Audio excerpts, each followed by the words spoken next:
Thank you. ministers of government, ambassadors and their wives, princes of the church. By now, they've probably lost count of the number of times they've waited here at Addis Ababa airport for the same extraordinary man. In a moment, he'll step from the door of this aircraft to a scene that's even more familiar to him.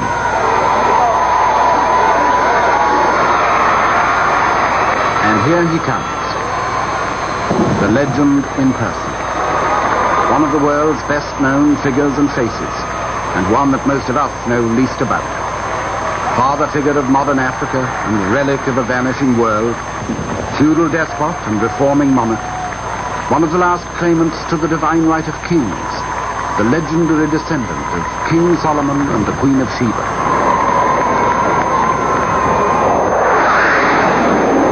His Imperial Majesty, Haile Sellassie I, conquering lion of the tribe of Judah, elect of God, King of kings, Emperor of Ethiopia.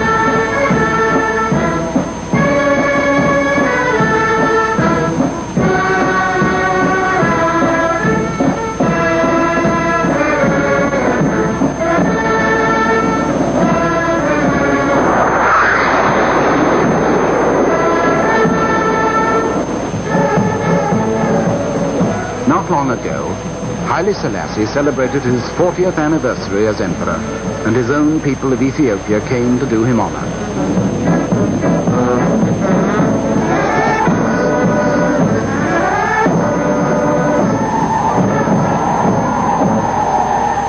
But Haile Sellassie in his time has been far more than just the ruler of a small African state.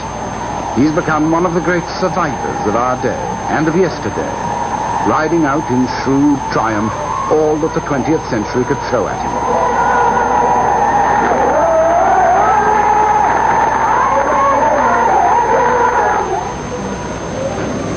Today, Haile Sellassie is courted by all the world.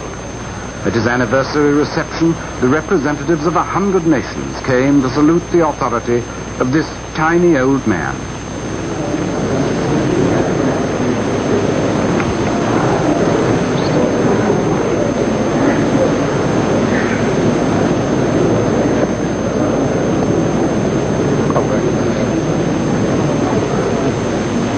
He was probably the first African leader to be treated by white men as an equal, and the first to be sacrificed by them in the name of appeasement.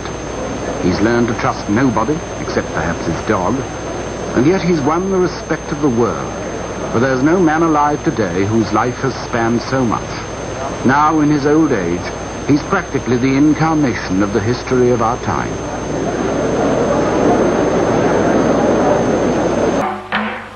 Undaunted by the driving rain, a sea of faces awaited at the Palisados airport the arrival of a living legend. To some, he was the King of Kings, the Lion of Judah, even a god. But to most, he was a mild-mannered monarch who had won the respect and admiration of Jamaicans. The air was charged with excitement as anxious, expectant faces searched the skies for the first glimpse of the great silver bird that would bring their hero to Jamaican soil for the first time. Members of a local cult, the Rastafarians, who were easily distinguished by their long beards and unshorn locks, and who worshipped this figure as a deity, were present in full force.